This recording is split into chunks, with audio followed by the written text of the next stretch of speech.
Let's look at replacing the coolant temp sensor on this Honda Odyssey with a 3.5 liter engine. Now, if you can get your fingers in there to release the tab on the electrical connector, that's great. In this case, I'm going to use a little bit of a 90-degree pick to get underneath it and help release it. Then I'll wiggle it up with my hand and pull it out of the way and set it aside.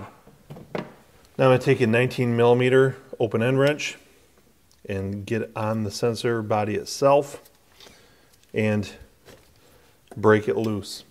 Now it's a very good idea to do this with the engine cold.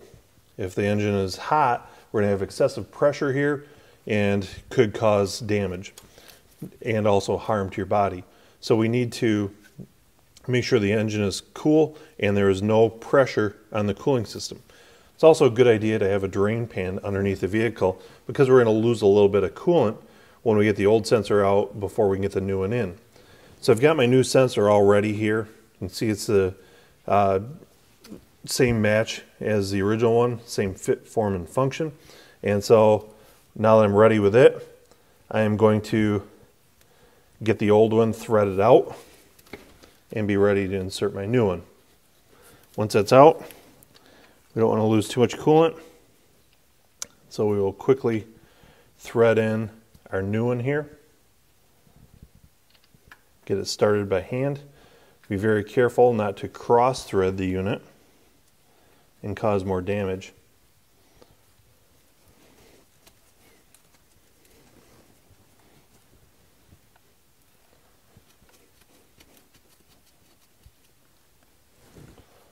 So once we get this down as far as we can by finger, we'll take our open end wrench and gently work it around until we get this snugged up all the way.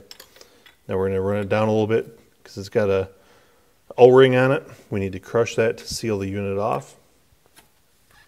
And be very careful as you're tightening this not to let the wrench slip or anything that's going to slide up and break that sensor. So once we've got the sensor installed properly, now we can take our electrical connector,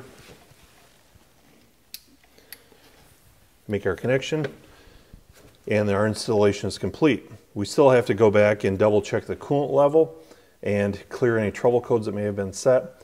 We want to run the vehicle, make sure the thermostat opens and closes, and then double check our coolant once the vehicle has cooled down.